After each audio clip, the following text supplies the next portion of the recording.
الرحمن علم القرآن خلق الإنسان علمه البيان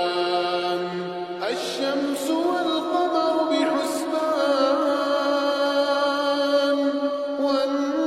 والنجم والشجر يسجدان والسماء رفعها ووضع الميزان ألا تطغوا في الميزان وأقيموا الوزن بالقسط ولا تخسروا الميزان والأرض وضعها للأنام فيها فاكهة والنخل ذات الأكمام والحب ذو العصف والريحان فبأي آلاء ربكما تكذبان خلق الإنسان من صلصال كالفخار وخلق الجن من مارج من نار فبأي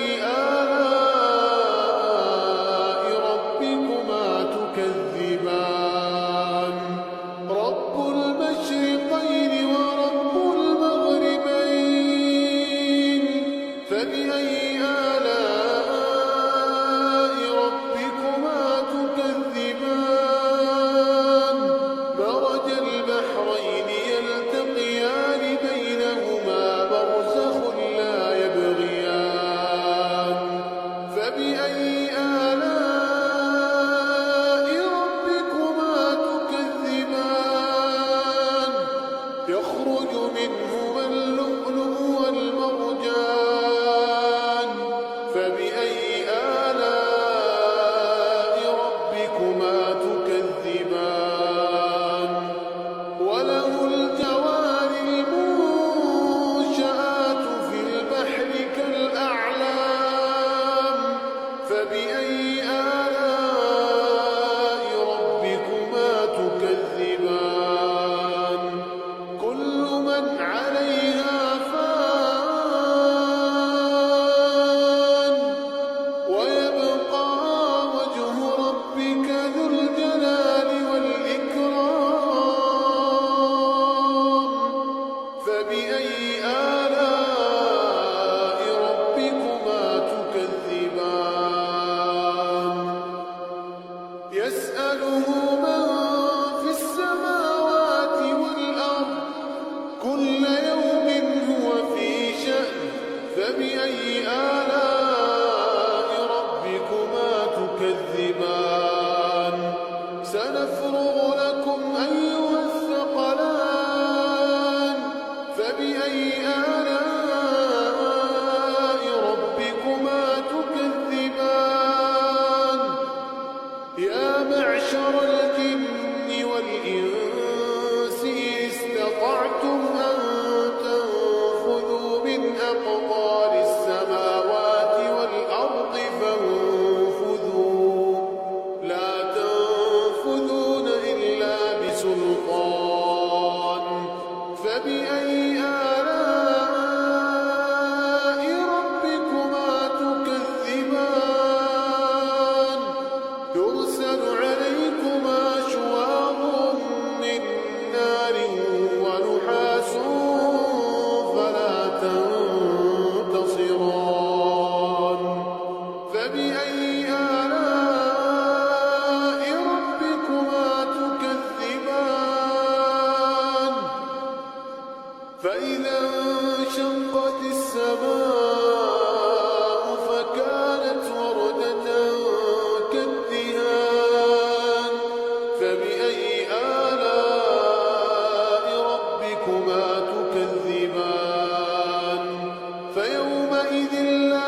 متاع